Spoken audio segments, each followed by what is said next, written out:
Alléluia.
Seigneur, nous voulons t'écouter. Ta parole nous dit, tu envoies ta parole et ta parole guérit. Est-ce que la parole de cet après-midi puisse délivrer une personne? Accorde la solution dans le problème d'une personne. Cela donne la guérison dans la vie. Que ça donne le mariage à un seul. Que ça donne des enfants à une femme stérile. Que ça donne une vie chrétienne stable à celui qui est rétrogradé. Par un seul nom qui nous a été donné. Le nom de Jésus-Christ de Nazareth. Je vis dans l'inhabitable. C'est parce qu'il nous a fait l'amour et nous poussons de tous nos joies.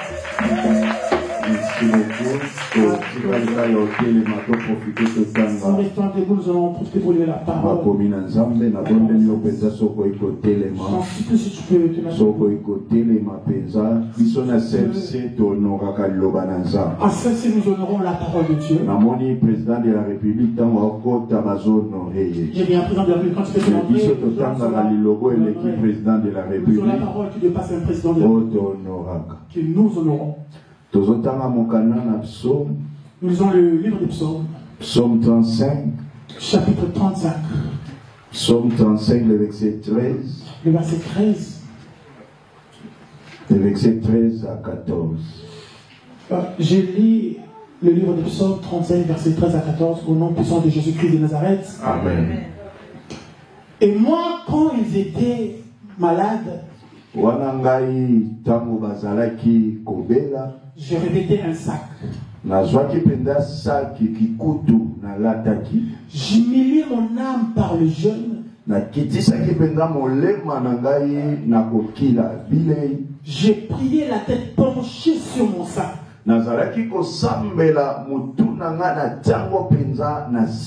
Comme pour un ami, pour un frère, je me traînais lentement. Comme pour le deuil d'une mère. Je me courbais avec tristesse. Église, Amen. Amen. Na bonne biso soto eko vanda wana tozobeta maboko wana lokumu na Yesu na Nazareth.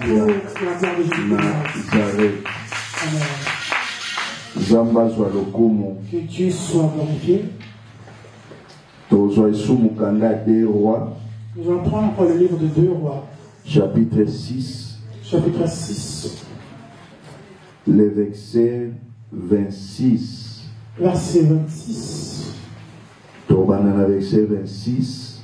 À partir du verset 26. Petro Soukana verset 29. Jusqu'au 29e verset. Bien après. Je dis merci à Dieu qui continue à nous garder et nous protéger. Bien-aimé, le fait de dormir et de se réveiller, ce n'est pas une habitude, mais c'est une grâce venant de Dieu. J'ai eu très mal. Je vis dans les réseaux sociaux. Une femme, je ne sais pas, peut-être d'autres choses, regardez. Qui a fait son mariage civil. Quand il est rentré à la maison pour qu'il fasse le coutumier. Et la fête avait aussi bien commencé. Qu'on appelle le marié pour se servir. Ils se sont levés avec son mari. Elle a fait un petit malaise. Et elle est morte directement sur place. Je ne sais pas si tu as regardé, mais ça a fait très mal. C'était le jour de son mariage. Voilà pourquoi si tu es en vie, c'est une grâce. C'est une grâce. C'est pas parce que tu es renommé. C'est pas parce que tu fais de longues prières. Parce qu'il y a des personnes qui prient plus que toi. Et qui ne sont pas en vie. Voilà pourquoi ce monde. Le diable a plusieurs ruses. Il a dit on l'aura que le jour de son mariage. Voilà pourquoi je veux que tu puisses me suivre avec beaucoup d'attention pour le clôture de ce jour. Si on a tracé quelque chose dans ta famille contre toi, je vais prier Dieu aujourd'hui afin que tu sors de la liste de s'ils attendaient que tu puisses avoir tes papiers pour que tu meurs, cette liste, le Dieu de Jean-Paul va te faire sortir. Sois concentré du moment de la prédication au moment de la prière. Prédication de ça pour ta un grand merci à mon père que j'aime bien. Je ne peux jamais commencer ma prédication sans pourtant dire un grand merci à mon père que j'aime bien. Jean-Paul Mayata. Jean-Paul Mayata. Le pasteur de la foi. Pasteur de la foi. La marque à confiance soit avec cette marque de confiance qu'il nous fait à ses enfants. Qui sont en dessous de ce pied. Il pouvait être ici. Mais il a accepté que ça soit nous ici. Un grand merci. Voilà pourquoi je dis un grand merci. Nous sommes toujours enfants auprès du Père. Bien que les erreurs malgré que les erreurs ne manquent pas, tu es là pour nous corriger. Avec amour, avec amour, autant enfant. Je m'en vais dire un grand merci responsable Suisse. Au responsable de CFC Suisse. Maman Esther Valéoula. On a le bien grand merci. Auquel je dis un grand merci. Par rapport à votre accueil qui a été au-delà de nos pensées. Est-ce que le Dieu de notre papa puisse vous faire du bien? Que Dieu te bénisse, toi enfant de Suisse. Dis à ton voisin, tu es béni. Dis à celui qui est derrière toi, tu es béni. Pour la troisième fois, béni. Dis pour la troisième fois, tu es béni. Est-ce que tu es béni? Est-ce que tu peux acclamer si tu es béni? Bien-aimé dans le Seigneur. Là, nous sommes en train de se préparer. Quand je ferai mon retour, le Père viendra du retour. Préparer à cause de la foi. Parce que nous sommes en train de préparer à cause de la foi. La CFC Suisse. Ici à CFC Suisse. azoya. Même le père est en train de venir. Et simba penza pogo malamu. Et touche bien pendant ce programme. Et zali pamboli pona. Ça sera une bénédiction pour toi. Ça samedi le 25 na dimanche le 26. Ça sera samedi 25 et dimanche 26. C'est pas un autre mois, ça sera le mois prochain d'octobre. Ça sera une grande bénédiction.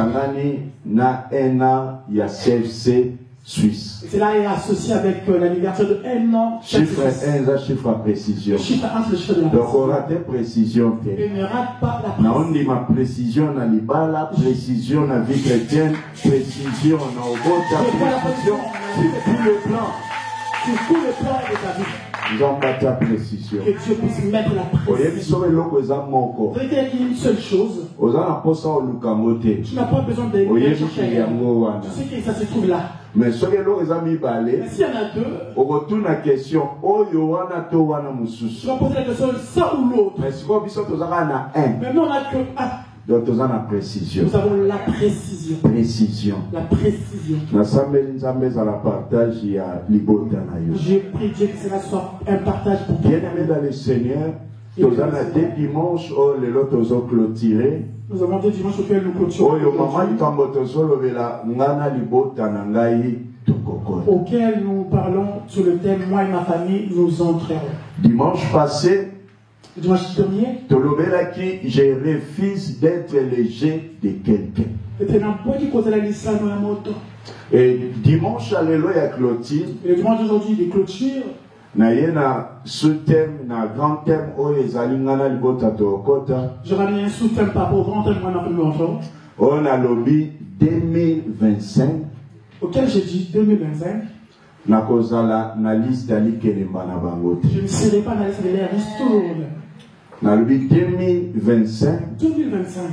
Na kozala na liste ali kelemba na bango. Je ne serai pas dans la liste de l'air historique. Est-ce que nana muto limake na liste ali kelemba na bango ya kozala te? Est-ce qu'il y a quelqu'un qui porte dans l'air liste des historiques, tu ne seras pas dedans? To bimina ba famille. Nous venons de famille.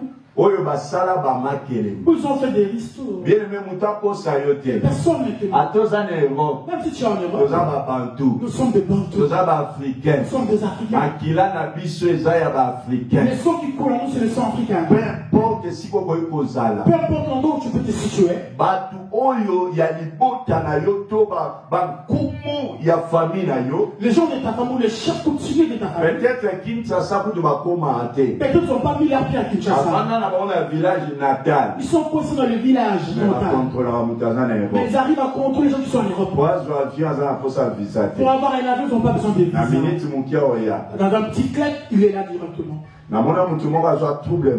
J'ai vu quelqu'un tomber dans un trouble mental qui était en Europe. Le parti s'est baigné. Après avoir se baigné, en sortant, il voit et se retrouve dans les toilettes de Kinshasa. Physiquement. Comme ça, physiquement. Physiquement. Physiquement. Jusqu'au jour d'aujourd'hui. Il ne peut retourner en Europe. Il a fait des démarches. Et rien n'a marché. Il est parti avec son visage. Il dit c'est bien moi. Mais à l'ambassade, ils disent que c'est pas toi. Bien-aimé. Bien-aimé. Le monde auquel nous trouvons a plusieurs réalités. Alors quand on te dit prie, fais-le. C'est parce qu'ils sont en train de comploter. Dans cette famille, je sais pas ce qu'ils complotent.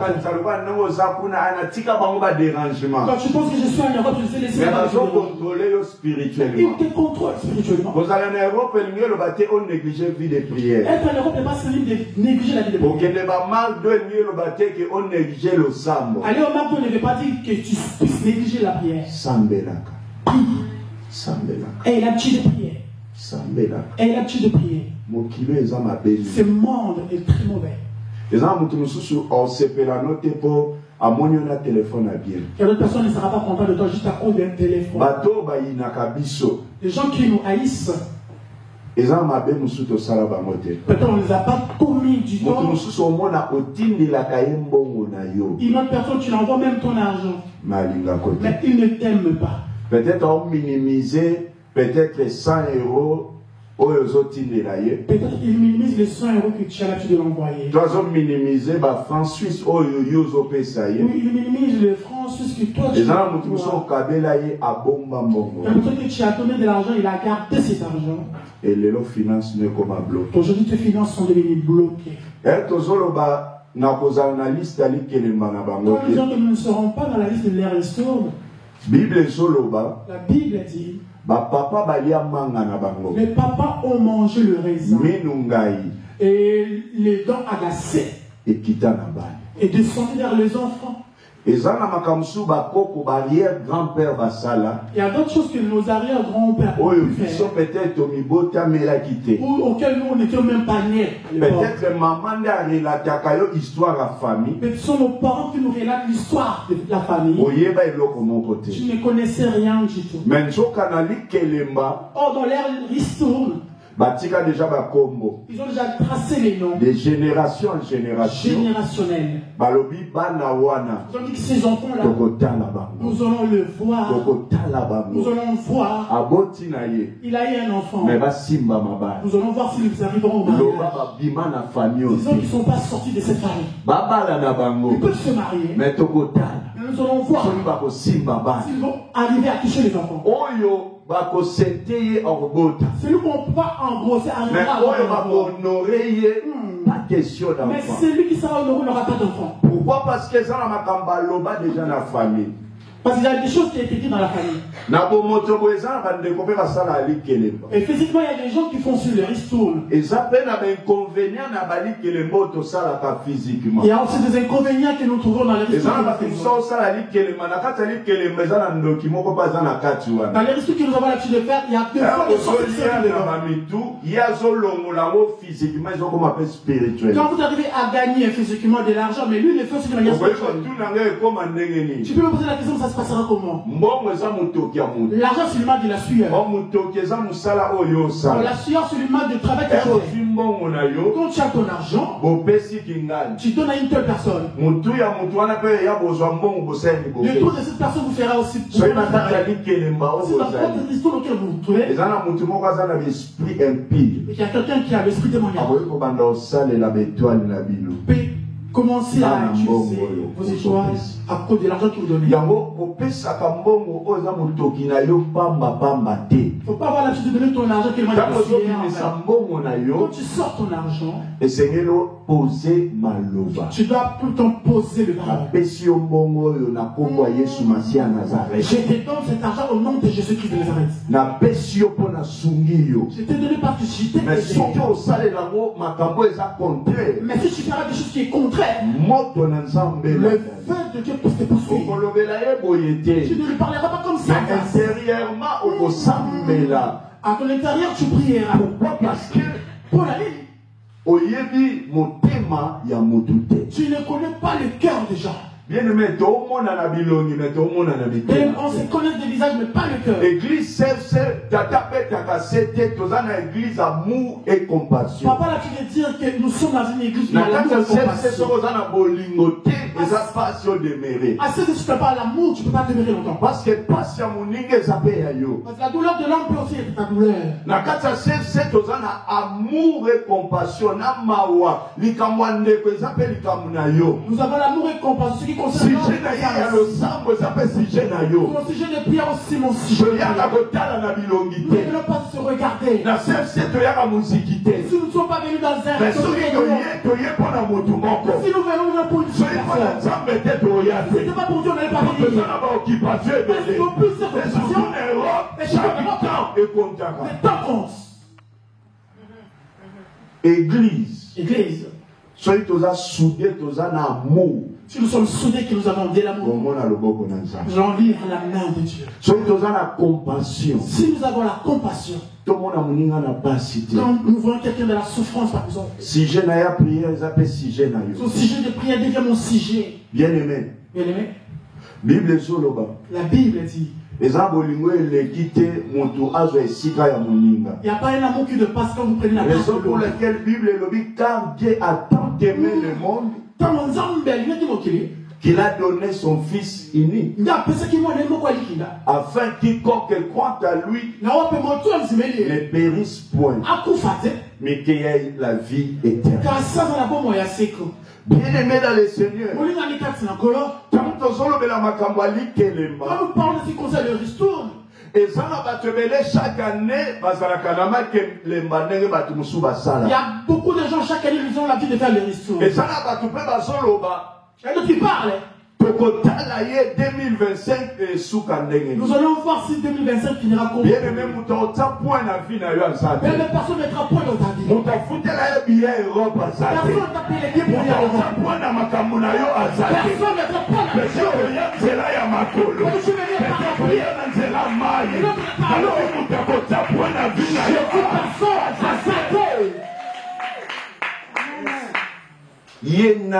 il est qui lui?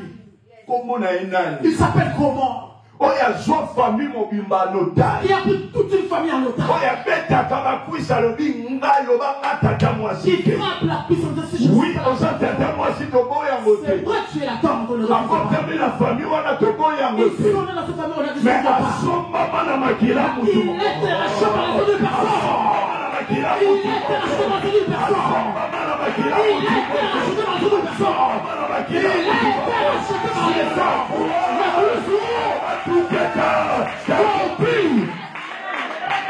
Tout est accompli. Asala musala ndambuke. Ya yope makambo esuka na nzela. Dans le moment où on a bloqué ce mariage, disons que si c'est ce mari là, c'est pas nous. Je prie Dieu. Jésus-Christ de Nazareth. Qui pensait mettre ici que nous sommes. Amen. C'est amen. Et s'il est loboyé, et s'il n'ira pas comme ça, et s'il est là-bas, non, loboyé, ça ne puisse pas comme ça, il va me raconter que ça la condition. La fiancée est venue. Tu peux raconter la fiancée. Tu es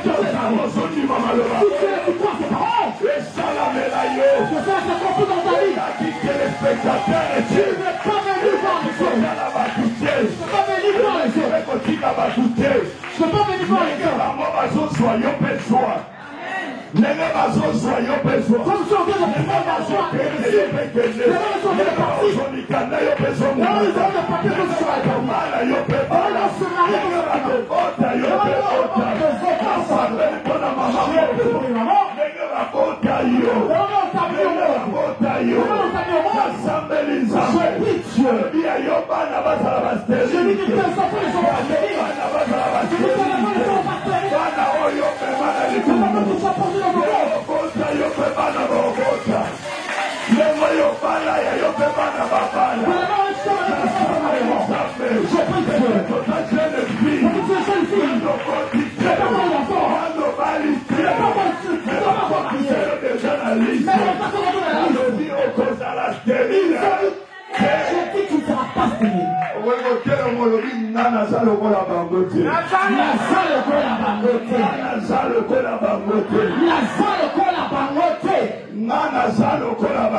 mes enfants ne seront pas humiliés. Le serret que j'ai promis, c'est seulement pour les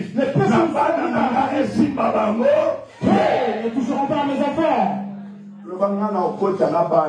Si moi je rentrais avec mes enfants, je rentrais avec toute ma famille, je rentrais avec mes parents.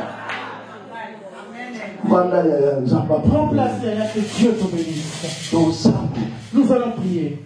Comment tu déclares à se marier? Il a fait les civils. Il ne veut pas te faire le coutumier. On l'a pu récupérer au milieu de la salle. Bien-aimé.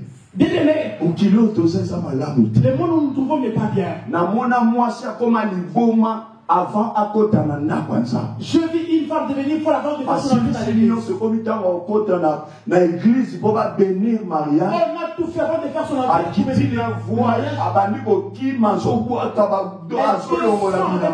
Il commence à tout jeter et à enlever les âmes.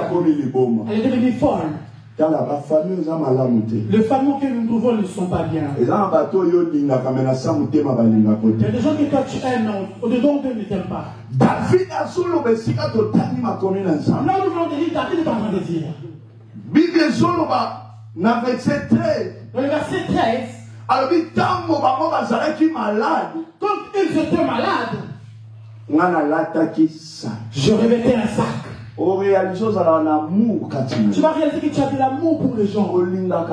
T'aimes les gens. Tu n'aimes pas voir les gens souffrir. Mais toi, il y a personne qui te porte. Quand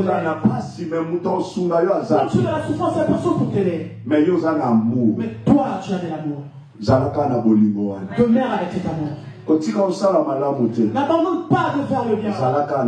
Continue avec l'amour. L'amour paye. L'amour paye. Si les gens ne vont pas reconnaître ton amour, Jésus-Christ de Nazareth va reconnaître tes bienfaits. Il n'oublie pas le bienfait des gens. À l'intérieur de toi, demeure avec l'amour. J'ai dit aux gens que l'amour dépasse la sorcellerie en efficacité. Si quelqu'un est sorcier, toi garde ta bonne amour. Ton amour dominera sous sa sorcellerie. David a dit, quand tu étais malade, moi je portais un sac. Mais dans l'air qu'ils avaient des mauvais cœurs. Ma soeur, la vie que nous avons aujourd'hui, confiance n'est pas mon tout. Ta confiance ne la met pas à quelqu'un, mais auprès de Dieu. Même si dit que dans toi et moi nous avons le même esprit. Le cœur de l'homme est entier. Confiance na yo. Ta confiance. Donne à Dieu. Celui qui est à côté de toi. Aime-le. Aime-le. S'il pense contrairement dans ta vie, il y aura des charbons sur sa tête. Voilà pourquoi je prie Dieu. Toute personne qui s'oppose contre toi, tu ne l'as rien fait. Mais il il a toujours te rendre le mal. Il n'a pas pour quelque chose de mal. Il cherche à te détruire. Il n'a pas fait quelque chose de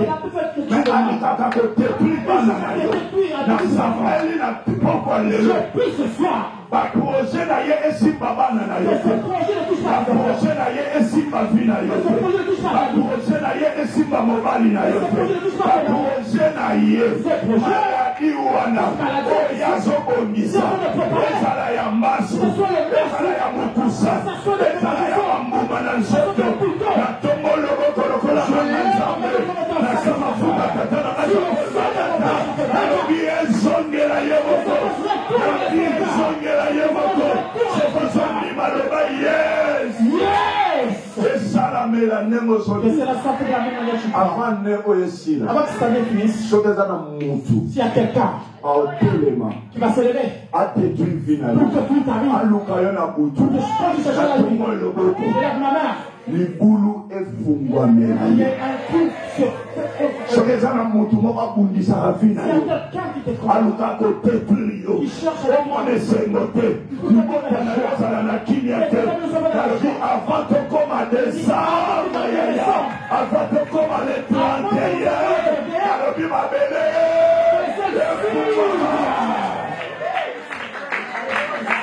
abele fungwama que la terre s'ouvre. Alors, ngai, naza un problème na bango te. J'ai rien contre eux. Nazo gêné pour na bango. Moi je gêne pour eux. Nazo sambela pour na bango. Je prie pour eux. Mais bango. Mais eux à leur tour. Baza motema mabe. Ils ont un mauvais cœur contre moi. L'église soza motema mabe pour na muninga. Dans cette église c'est un mauvais cœur. Dans l'église amour et compassion. Dans une église où il y a l'amour et compassion. Moni muninga zangi sungai. Tu vois quelqu'un qui t'a manque, aide-les. Azana problème. compatir avec lui. Il ne faut pas aller critiquer. Dans la maison de Dieu, on ne critique pas. On ne pas qu'il a mis, ça n'a pas bien pris. Au niveau de la hanche, ça n'a pas pris. Et si ça prend pas bien la taille, ça veut dire que sa hanche n'est pas bien. Je pose la question, la hanche est là. C'est une cuillère ou un seau. Ce qu'elle possède là, c'est une cuillère ou un seau. Tu dois avoir l'amour. Ça m'est très drôle de voir quelqu'un qui a un problème.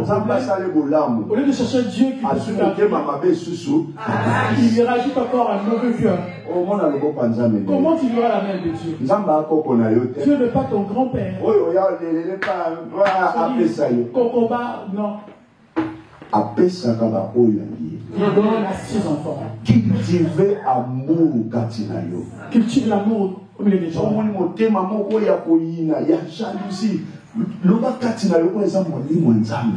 commences à remarquer l'esprit de jalousie. Quand quelqu'un a réussi, sois heureux, content. Tu vois l'enfant de ton tour viendra aussi. Son mari là n'avait pas bien regardé ou quoi? Nous les femmes qui ont cette belle taille comme ça, ils ne nous avaient pas vus. C'est pas ton problème.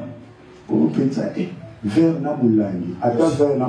en verre avec une bouteille. Il y a eu un problème. C'est quoi ton problème là-dedans? Un mauvais cœur. La jalousie. La jalousie. Un enfant de Dieu ne peut pas vivre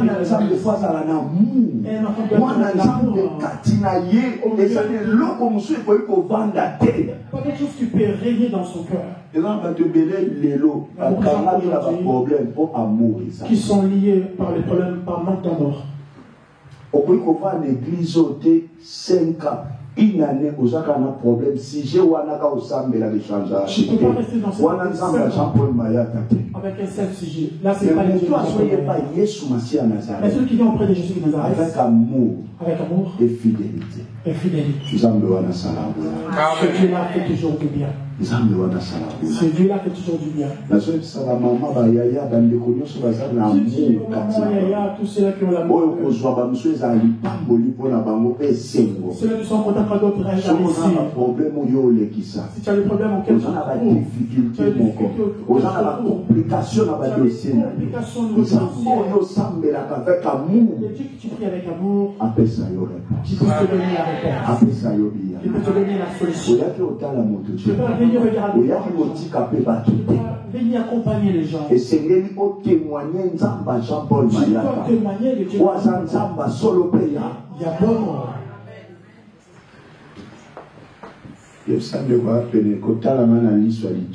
Ne me regarde pas avec mépris. Tu ne me regardes pas avec mépris. Cette année ne finira pas comme ça. Cette année ne finira pas comme ça. Si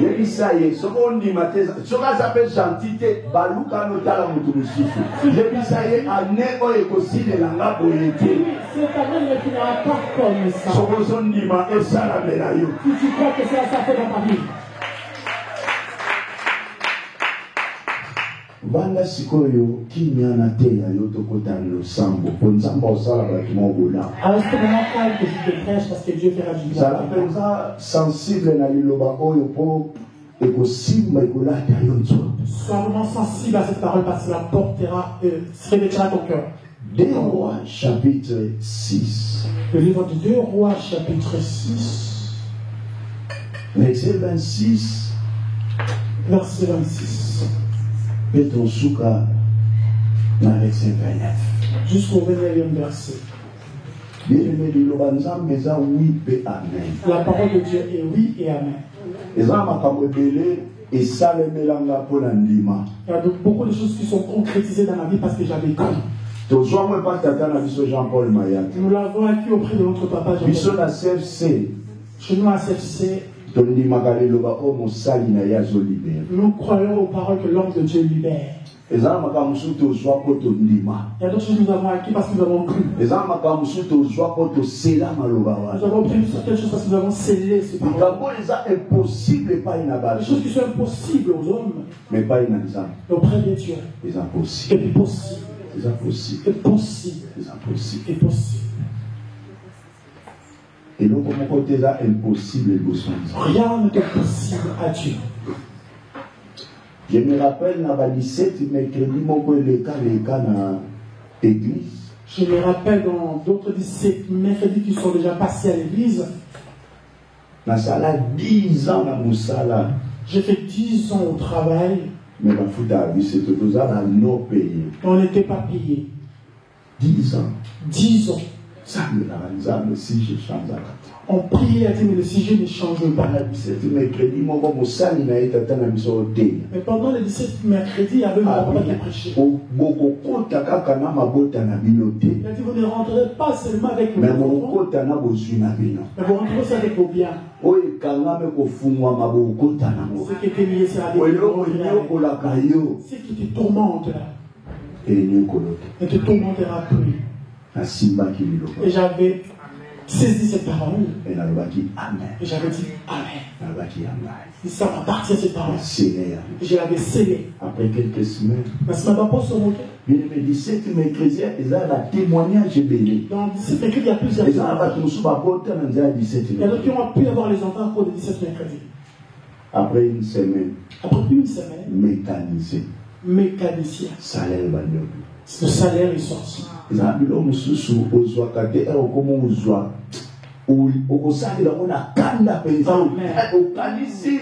il y a d'autres choses qui n'arrivent pas à l'avoir, mais quand tu l'as, tu commences à travailler vraiment, à l'utiliser vraiment avec force.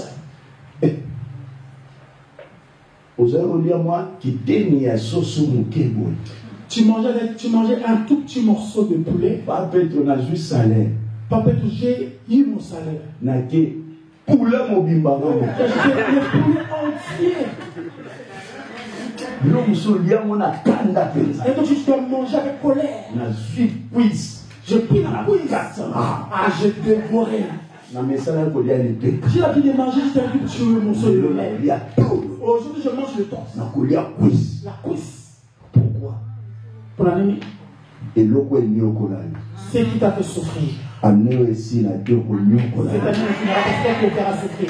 Et les choses qui t'ont fait pleurer. C'est-à-dire qu'ils n'auront plus pleurer. Rien n'est impossible à Dieu. Tout est possible à celui qui croit. Quand on dit mais ça va. Tu crois que cela soit ainsi dans ta vie. Chapitre 26. Le roi 6, 26. Et comme le roi passait sur la muraille, une femme lui cria, sauve-moi, ô roi, mon Seigneur. Moi, si mon corps a gagné, alors dit, ô roi, sauve-moi. Lélo, Zamba Kundima, le Dieu de la foi de mon père Romain va guérir sortira quelqu'un. Je ne sais pas les problèmes que je n'ai pas besoin de te un Dieu qui fait le cœur de maladie déclaré la maladie à l'extrémité. Le métier scellé. Mais il y a un homme, il y a un médecin par excellence, il s'appelle Jésus-Christ de Nazareth. Il appelle à l'existence les choses qui n'existent pas. Et il y a dans le corps les sièges.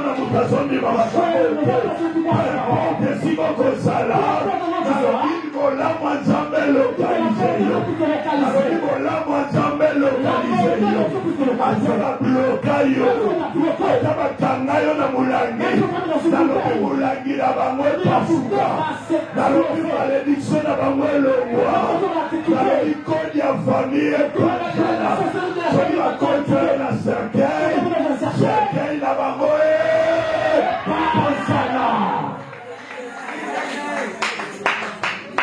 wazoleka mwana mwasi acrier. La femme cria au roi. Soki mwasi oyo acriaki epai roi. Si cette femme avait crié au roi, mais lelo, mais aujourd'hui, on criait pas Yesu Massia. Tu vas crier auprès de Jésus qui Nazareth. Les dieux vivants et véritable. Personne.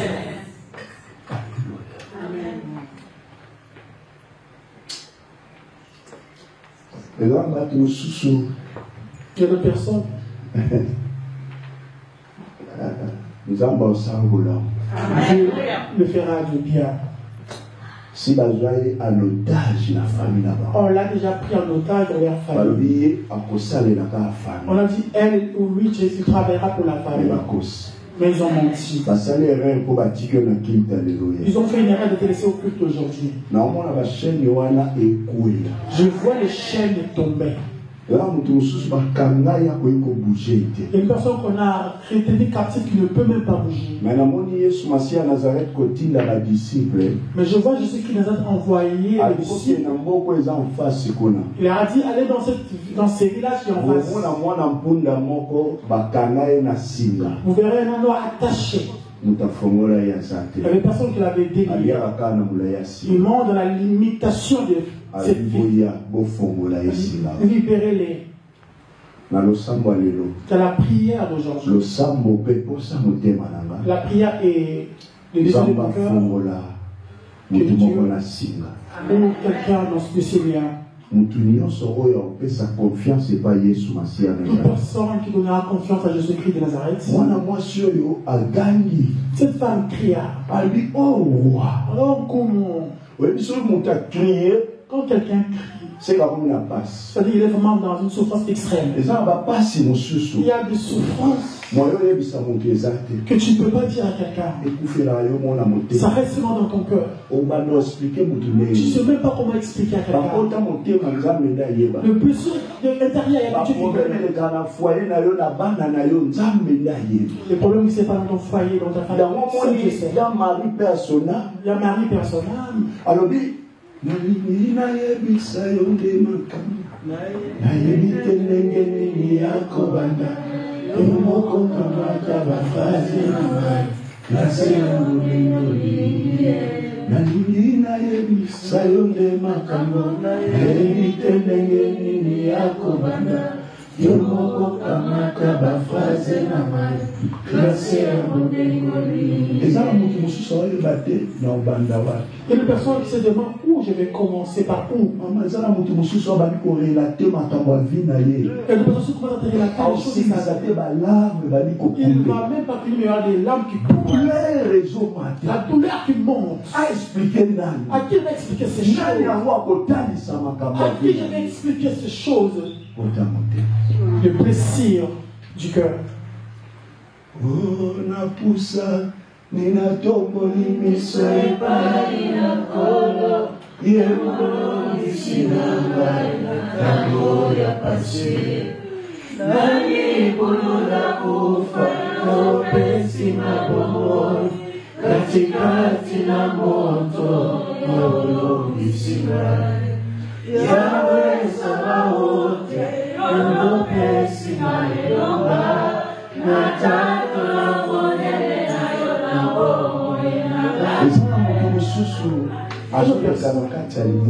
qui passe dans une fosse. Le fait de crier, cela montre la détresse, la douleur, la souffrance. La souffrance. Et même quand il est 3 heures, il fait des insomnies. En train de réfléchir par rapport à sa situation. D'autres personnes, il pleure au niveau des toilettes. Tu vois quelqu'un rire avec vous, mais à l'intérieur, il sait. Ne suis pas son habillement. Ne suis pas le make-up qu'il met. À l'intérieur, il y a le plaie qui saigne. Est-ce que ce Dieu voit ou pas? Est-ce que ce Dieu me connaît ou pas? Le problème que j'ai aujourd'hui, mes frères ont eu le même problème. Est-ce que je ne peux pas être exception de l'exception? Même si on a dit dans cette famille, personne ne peut se marier. Alors le Dieu que je prie ne peut pas me sortir dans cette situation. On a dit dans cette famille, personne ne touche à un enfant. Si je n'ai pas fait la vie de la prostitution, je n'ai pas eu l'ordre de quelqu'un. Est-ce que tu peux pas me donner juste un enfant? Dans les histoires. C'est un problème la vie sur comment si notre problème est écrit au niveau de l'image, et d'autres personnes ne pourraient même pas marcher. On a honte. À cause de la honte. On a honte. De la honte. Cette femme a crié. Elle a dit, oh roi, sauve-moi. Et là, on te soit la matin, midi, soir. Qui prie matin, déclarez-moi dans la autisme. On a déclaré que mon enfant est autiste. Comment je peux dire avec cet enfant qui est autiste? Comment? Je regarde mon enfant, ne parle pas comme d'autres enfants. Elle dit, roi, sauve-moi. Et ça, il y a une personne qui a mis le cancer, mais un cancer. Maladie, mais il y a beaucoup. La maladie des ténèbres. Dans la cause de la foi, mon collègue. Dans les causes de la foi qu'on a eu à faire. Maman m'a envoyé à cause de la foi. Il y a une maman qui était venue à cause de la foi. Non, en le regardant, elle avait le sida. Mais tu réalisais que sida, on avait réalisé que ce sida était de ténèbres. Papa l'appelait. Nous sommes rentrés là où on était en retraite. Il a dit, venez, nous allons prier pour elle. On a commencé à prier de manifestation. C'est nous qui avons mis cette maladie. Pour qu'elle puisse mourir du sida. On a prié. Elle a été guérie. Maladies qui sont des ténèbres. Des maladies incurables. Cette maladie du diabète, je ne sais pas d'où ça provient. D'où ça provient. Le médecin dit que tu as un problème de tension. Tu as un problème de tension. D'où ça provient tout ça? D'où ça provient? Je lève ma main. Au nom de Jésus-Christ de Nazareth. Toute personne qui croit à ces paroles. Qui va déclarer la maladie à tension. On t'a déclaré dans la maladie à sucre. Maladie à hypertension. Des maladies d'hypertension. Peu importe maladie. Peu importe le nom de la maladie. On a mis dans ton corps. Il y a un Congo. De dos. Il y a ma colo. Des jambes. Il y a une hémorroïde chronique. Il y a frigidité. Je déclare au nom de Jésus de Nazareth. Allez quitter le sotonnaire de là. Et quitter le sotonnaire de là. Maladie à ma colowana. Ça ne cicaté na santé na yo. Maladie à sikewana. Et ça n'a cicaté na sotonnaire. Et ça la mabongo. Au nom de Jésus de Nazareth. Tu ne peux pas être esclave de médicaments. Alors, oh moi. Comment? Sauve-moi. Mais comment pourrais-je te sauver? Le roi répondit. En quoi pourrais-je te sauver? Nous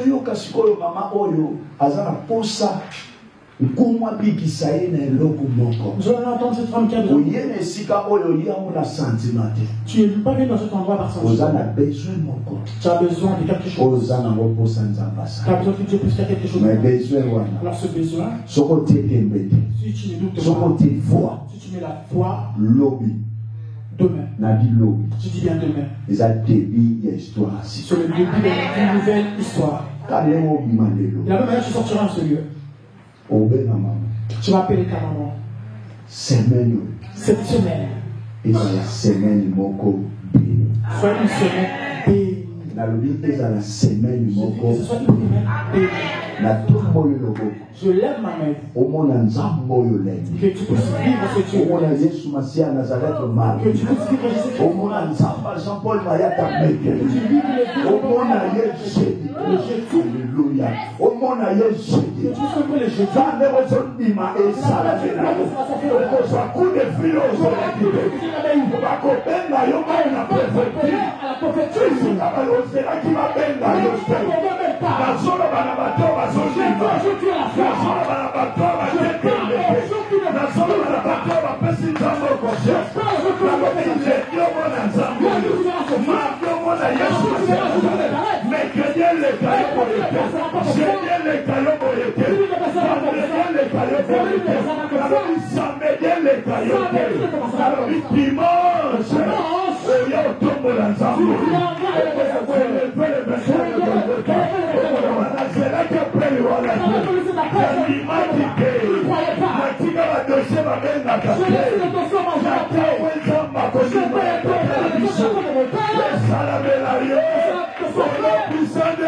Jésus-Christ de Nazareth.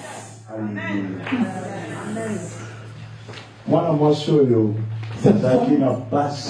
Elle était dans la souffrance. Azaki n'a douleur. Elle était dans la douleur. Elle répondit, le roi répondit. Si l'Éternel ne te sauve pas, à quoi te sauverai-je?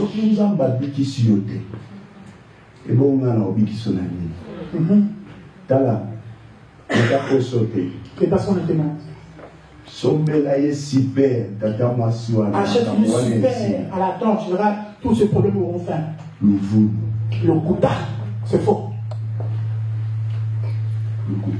C'est faux.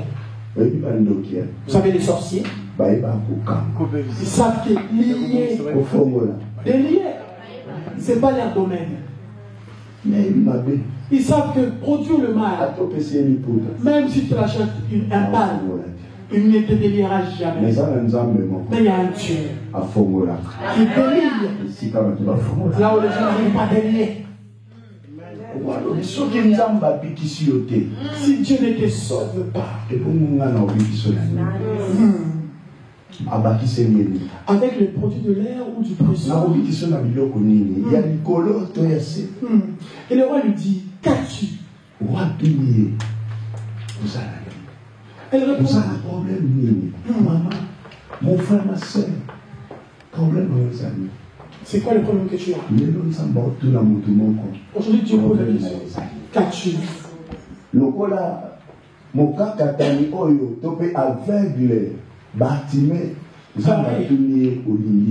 pareil, comme Bartimée, Jésus lui a posé la question, qu'est-ce que tu veux que je fasse pour toi? Je vais recouvrir la vue. Au-delà. Que Dieu puisse te donner une vision au-delà de ce que tu n'as jamais vu. Qui te donne les yeux de l'aigle. Qui arrive à voir plus loin.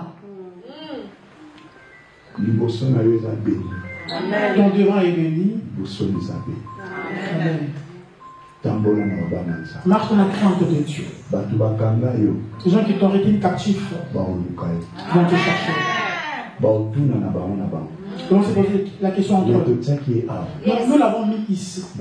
Mais où elle est partie? Dis à ton voisin, ils vont parler entre eux.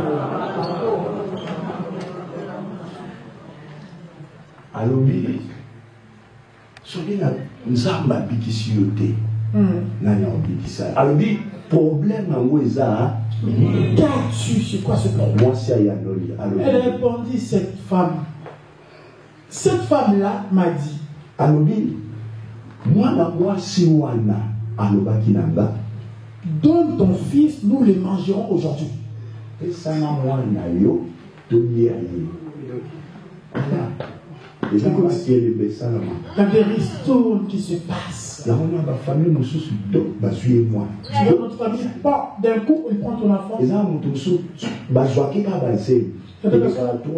On ne prend que ses grossesses. Ça ne fait pas jamais 3 mois. Elle part mettre au monde, elle donne un monnaie. Dans le monde des ténèbres, c'est un monde à vitesse. Le monde des ténèbres, c'est un monde de vitesse. C'est un monde à surprise, désagréable. C'est un monde de surprise désagréable. Oh, je pense que si que toi tu ne penses pas, on peut te surprendre. On était assis. Elle est venue me dire, donne ton enfant, nous allons le manger. Il y a beaucoup de familles. On fait déjà la liste. L'enfant de l'autre, quand elle aura, elle va mettre au monde. Son premier enfant mourra.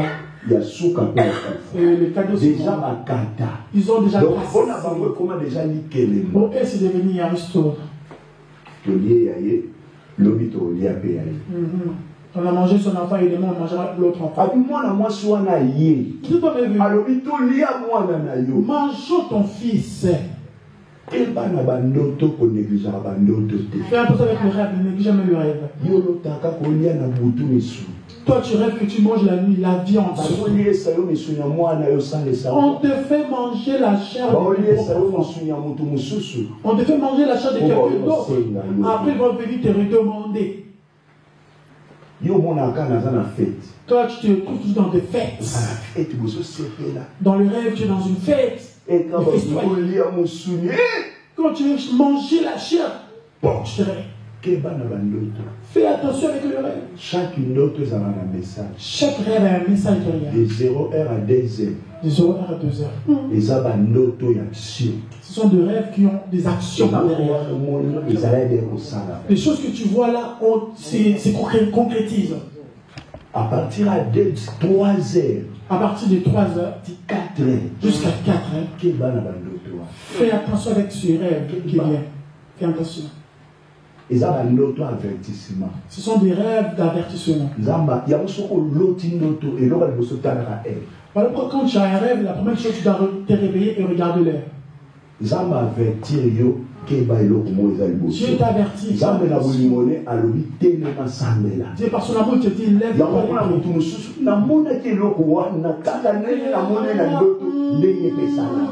Sans le papa.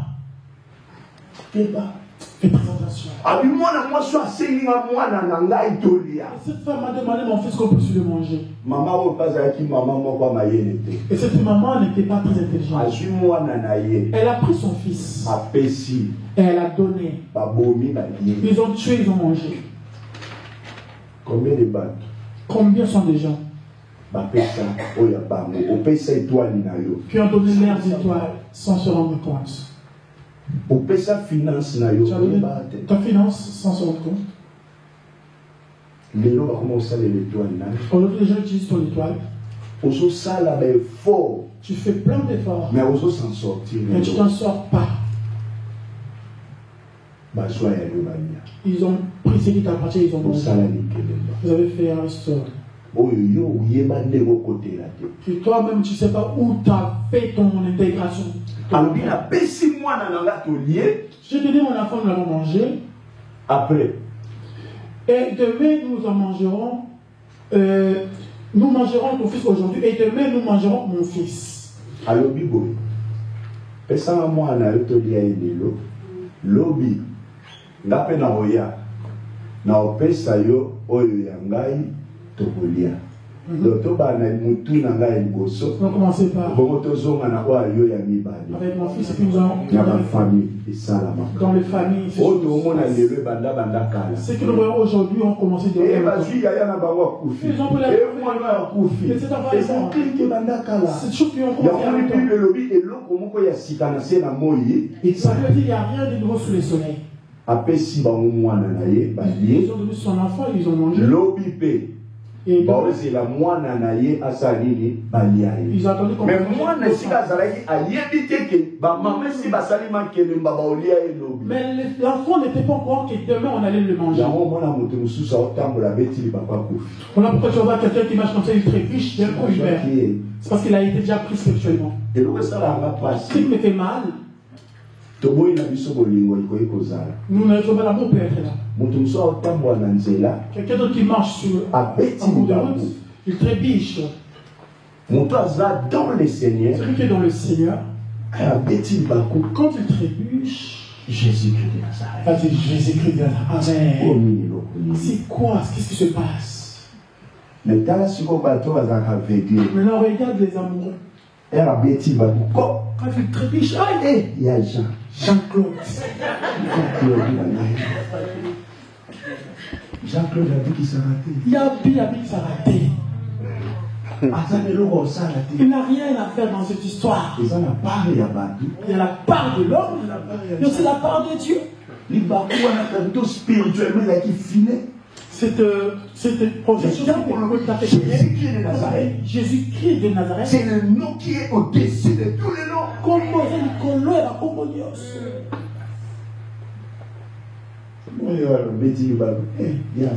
Tu trébuches, il y a un gène. On est en train de te prendre, mais tu ne te rends pas compte. Chaque chose au monde dans la vie. Chaque chose que tu peux voir dans ta vie. Mais Jésus-Christ nous a devant. L'enfant marchait. Mais ne savait pas qu'on allait le manger. Les mamans étaient déjà dans le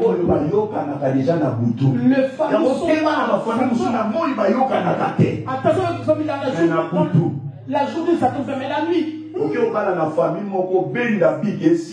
Tu vas te marier dans une famille. La nuit, ça tombe très bien. Notre enfant, on a déjà fait ça. Non, et ils ont dit notre enfant, c'est comme ça. Il ne faut pas avoir la fidélité de n'importe quelle famille. Quelqu'un vient de te proposer un mariage, demande Dieu. Le problème qui est dans la vie de beaucoup de soeurs, quand il raconte, il y a papy.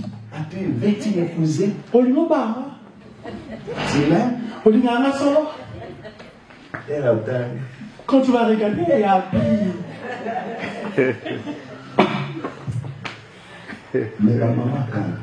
nos mamans à l'époque, quand tu cours derrière elle, il va te dire, donne-moi d'abord 3 mois. Donne-moi d'abord 6 mois. Je vais prier. Je vais demander à Dieu. Mais aujourd'hui,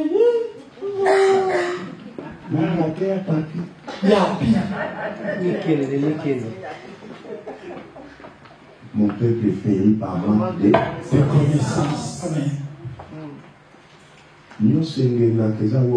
C'est pas tout ce qui est brique qui est l'or.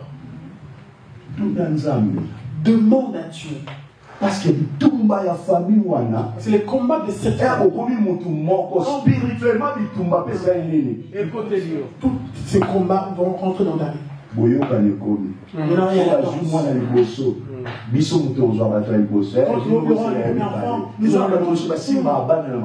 y a d'autres qui n'ont pas touché les enfants comme ça. Le premier enfant va mourir. Deuxième va mourir. Quand j'ai posé ma femme, on m'a dit, la famille c'est comme ça, que c'est plusieurs raisons. C'est difficile, tout ça. C'est très difficile qu'il puisse avoir des enfants. Dieu a fait grâce. Elle est tombée enceinte. 5 mois. 5 mois après. Par complication. Il y a eu des complications. Le boumou passe. Mal au ventre. À ça la peau. Qu'elle fasse. Oh non, c'est pas ça. Je sentis que grossesse les autres dérangés. C'était une grossesse des problèmes. Alors, comme le médecin n'a pas ce genre de choses, vous devez avorter. Ça s'est fait. Ça s'est fait comme ça. Ils vont dire, bon, on va l'enlever. Elles doivent rentrer dans l'échographie. D'accord. C'est combien l'échographie? $30. J'ai pris les $30 de l'échographie. Amen.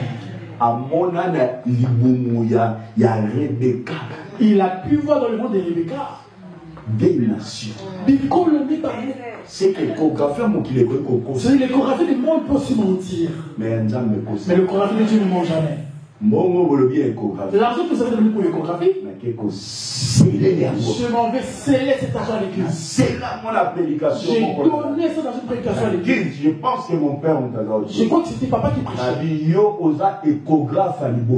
Dieu, tu es le premier échographe. Quand tu vérifies, tu donnes même la solution. J'ai pris les $30 et que j'ai mis là-bas dans le panier. Les pensées de Dieu, des hommes ne sont pas les pensées de Dieu. C'est que Dieu dit. Change les analyses, les diagnostics des gens. Et j'ai touché mon enfant.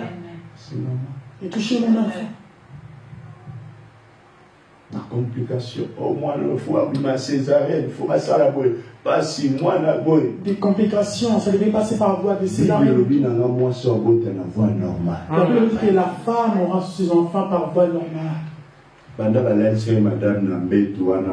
Depuis qu'on avait fait alité ma femme, je suis rentré dans la salle en question.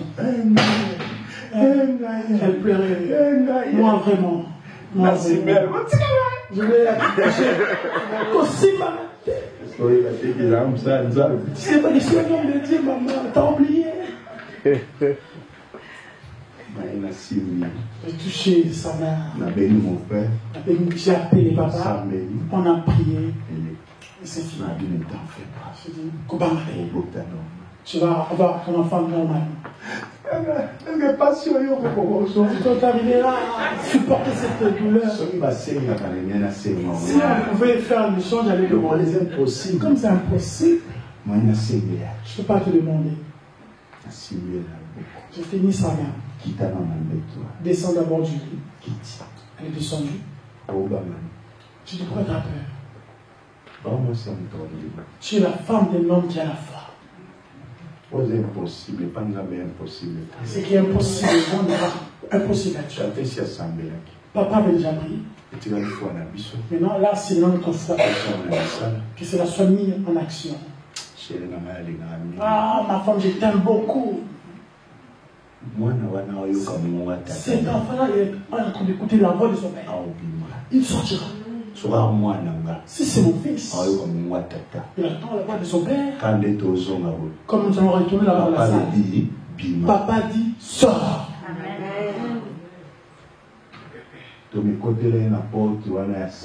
On ne te met pas rentrer dans la porte de la salle. Elle a crié, elle a dit, hé, l'enfant est en train de descendre. L'enfant est là. Va chercher les gars. Je ne te mets pas dehors. L'enfant a crié. C'est possible à celui qui croit. Et l'autre va mettre la loba. C'est que le médecin dit. Nous allons changer. Dieu puisse le changer. Que Dieu puisse le changer. Jean-Paul Mayato, il y a une Dieu de Jean-Paul Mayato, que toi tu as confiance. De la même manière, les gens ont prière. Quel que soit le problème, que Dieu puisse donner la solution. Je veux que nous puissions chuter avant que nous puissions prier. Je suis venu maintenant pour prendre l'enfant. Pour que nous puissions le manger. Parce que vous avez déjà mangé mon enfant. Verset 9. Nous avons fait cuire mon enfant et nous l'avons mangé. Et de toute façon, on les mange à l'état bouillir.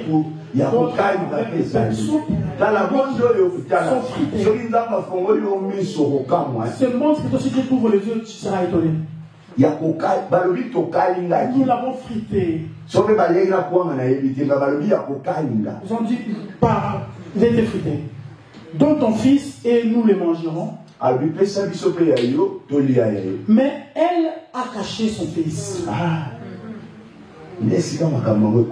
C'est comme ça que ça se passe. Nous allons manger ton fils.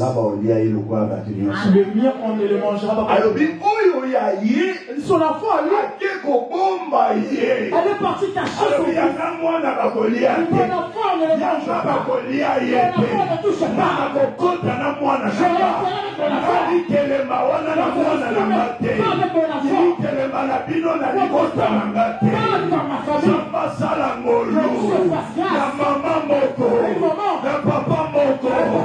Oya kotelema pona bana na ye. Magolo pona bana na ye. Oya koloba nzambe na bana na ngate. Nzambe abayaka na libota na ngate. Mana bana na ngate kokota. Na kokufa ya mwana te. Ya mwana bakolia te. Soki mama moko azondima esalama. Mama moko azondima esalama. Oya yo mwana bakolia yete.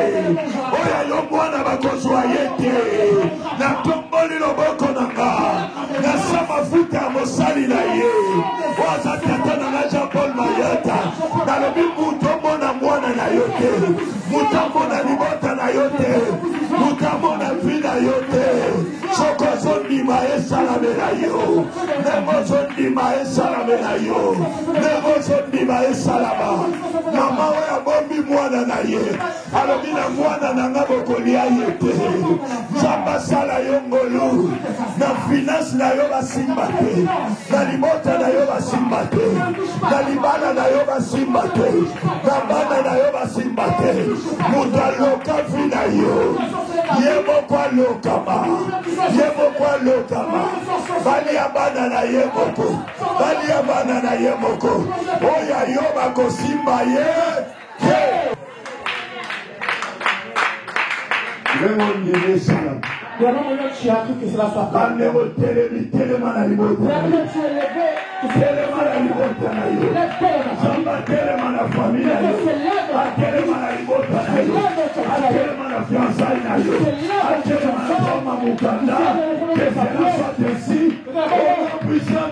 Jésus-Christ de Nazareth. Alors il a mwana nangati. Pas à mon fils. Mwana nangaba osimba. Mon fils ne le touchera pas. Alors il a été kobomba mwana. Elle est partie cachée. Mama libota na yo kobomba makake pa Yesu Masihi. Ta famille sera cachée auprès de Jésus-Christ de Nazareth. Yona libota na yo bokota. Toi et toute ta famille vous entrerez. Mutonzi la alia yo na desa. Celui qui cherche à te manger en dessous. Qui maladie na desa. Qui cherche à te jeter un sort de maladie en dessous. Pour que tu sois hospitalisé. Je lève ma main droite. Toutes personnes qui croient sur moi, je déclare. Mois de décembre. Le mois de décembre. Tu ne mourras pas un mort venant des hommes. Si ça sera l'accident, que ça ne t'atteigne pas. Si l'on préparer la maladie, que ça ne puisse pas te voir. Toi et toute ta famille, vous entrerez. Vous entrerez. Vous ne serez pas les restants de quelqu'un. 2025, vous ne serez pas les restants de quelqu'un. Personne ne te mangera. Partout on a mis ton nom. Que Dieu puisse détruire cette liste. Que Dieu puisse déchirer la liste. Ce qui t'appartient. Au nom puissant de Jésus-Christ de Nazareth. Lève-toi maintenant là où tu es. Les questions d'avoir la foi. Si tu crois, tu verras la bonté de Dieu. Nous prêchons les femmes et les hommes de foi. Tu vas prier. Je ne sais pas c'est quoi le risque qu'ils ont fait. Peut-être tu as une maladie qui te dérange. Tu es ici, tu as un problème de santé. Un problème au niveau du mariage. De papier. Tu as le problème de permis. Même les choses faciles chez toi deviennent difficiles. Les fiancés viennent et partent. Aujourd'hui, que Dieu te mette à part. Et lève ta main droite claire.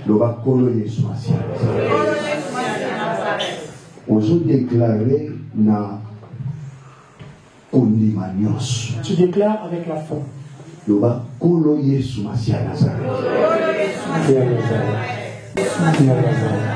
Loboko na tomboli.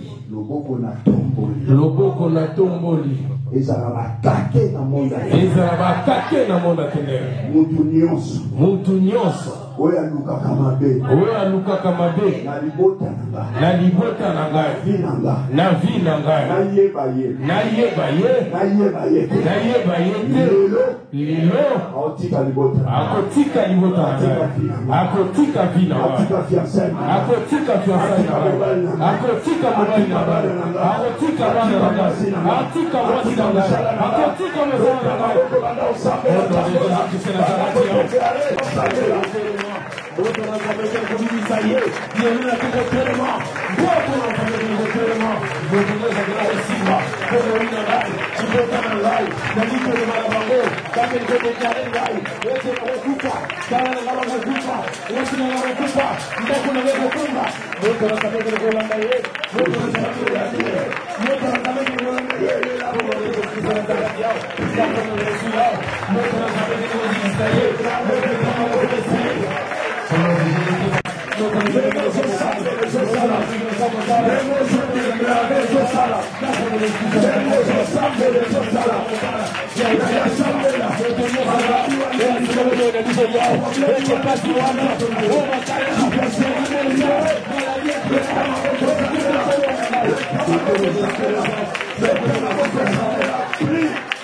Jésus-Christ de Nazareth, dans tes compliments, dans tes compliments, dans dans la famille,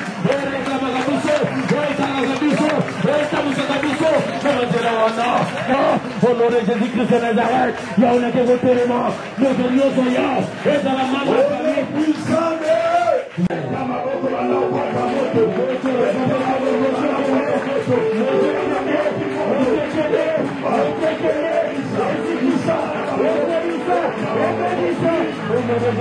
sur les maladies, si merci à Dieu Seigneur pour la caillou. Peut-être aux enfants, mais il y a les boumous. Il y a les boumous et dérange à caillou. Aux enfants, ma moto. Aux enfants, ma cible. Peu importe la maladie. Sur les maladies, si parmi la maladie. Maladie, on est libéré maintenant. Oui, nous allons en otage pour l'été. Nous avons tous bataille frigidité. Nous avons tous bataille hémorroïde chronique.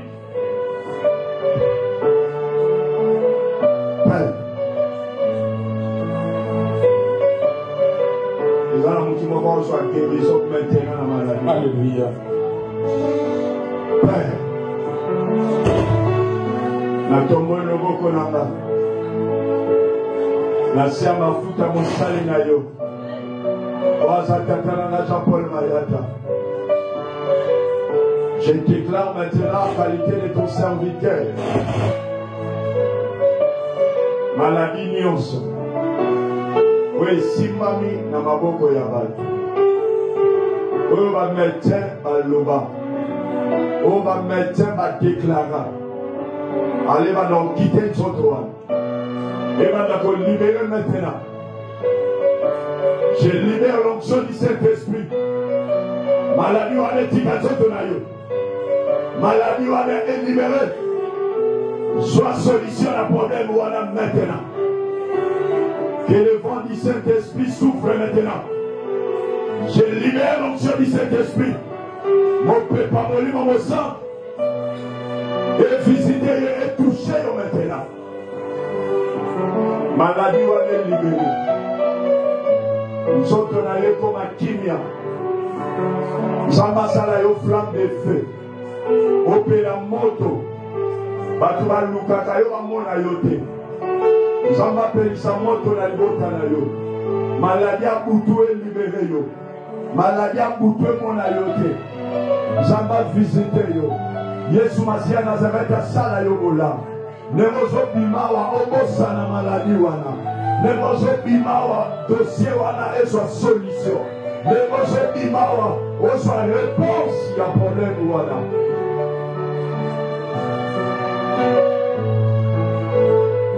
aussi mon offrande na yo.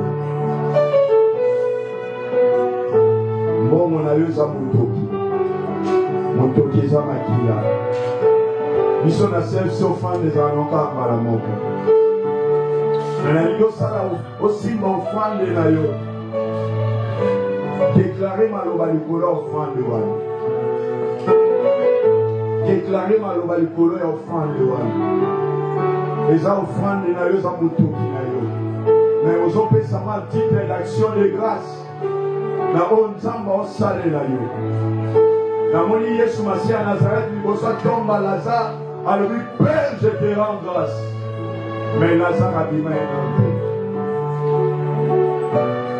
chose à la moine, si ça y est quelque chose. Et ça, bon, ça. Dès dimanche, oh, il y a un spécial, il faut que les calibres dans la été. Aux autres, ça me la suppose. On a ces apôtres sans monter malade. Aux apôtres, au monde à Bokokisama, avant le 31 décembre, déclaré pour l'amour Mouana. Déclaré pour l'amour Mouana. Na Sukokoya, au Pessinga na Telo na Panye, les abonganga na Nzamba. Quand nous sommes na foi, na pena zana Nzamba tata na Jean-Paul Mayata. Quand on peut s'offrande na yo. Peut-être offrande est à la soutien pour la cause de la foi. Peut-être offrande est pour ça la moussala pendant 1 an il y a Saint-Suisse. Et aux opés ça n'a pas de wana. Le voilà Marie, Elisabeth, communication ça la maki. Pendant on déclare pour la mort on a eu. Ce qui est lui, c'est le bâti où est le Dieu de mon Père. Déclaré. Les ensembles aux animaux pour ça à saler là avant les 31. Déclaré malheureux. Les avons un ça.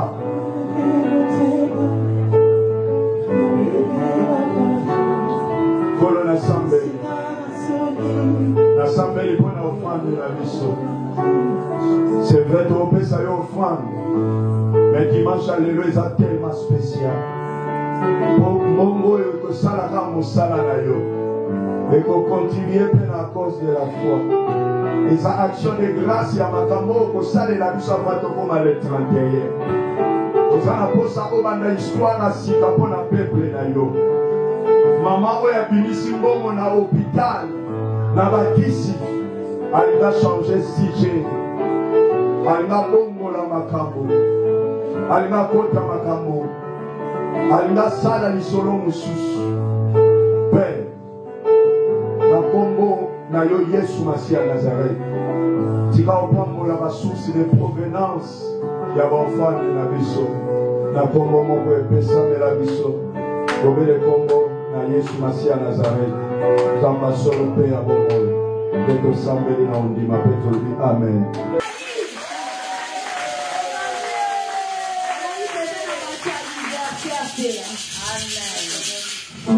Tomani na kombo na Yesu Masia de Nazareth.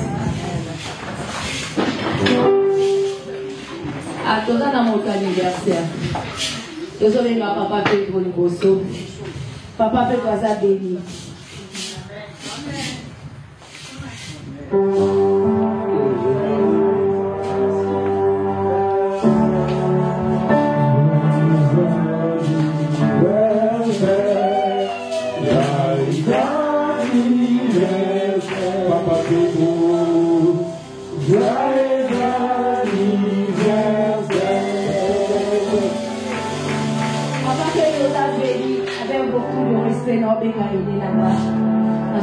Invité Papa J.A. sur le commune de la Cour de Seigneur.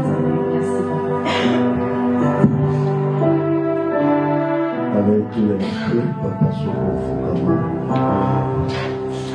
Église, Bible lobby, oya kwa arrosé, il est mon propre à la arrosé. La bonne lion, na éduqué tant yo pour fêter un anniversaire, au CP la kabalo banoma lo bakitoko. nalingi maloba oyo yo lingaka baloba na yo oloba pour notre papa Zamba sale bolam totombo loboko na biso tobandi osambela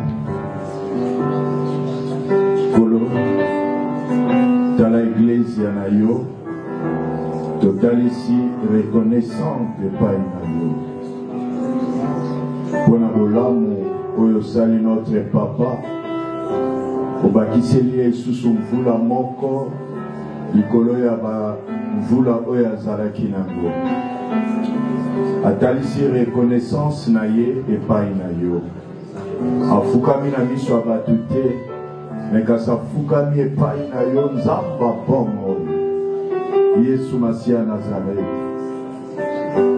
lokola eglise ya mobimba tosambeli mpo na ye tika apambolama bamvula eleki oyo azwa te na mvula oyo ebakisami azwa tika azala béni sur tous les plans bitumba na ye ekoma bitumba na yo elonga oyo ozwa na ekulusu Yesu Masiya Nazareth ekoma elonga na ye mutakoluka ye akutana na yo na nzamba bongo mutakoluka kotetuli vi na ye akutana na yo Yesu Masiya Nazareth nzamba kondima ya tata na biso Jean-Paul Mayata to rekomande ye entre tes saintes mains tika asimba mepai na yo mvula oyo ezala mvula ya esengo ezala mvula ya bonne santé ezala mvula ya prospérité ezala mvula ya kotambola na crainte na yo na kombo moko epesamela biso bobele kombo na yo Yesu Masiya Nazareth zamba solo pe ya bomoi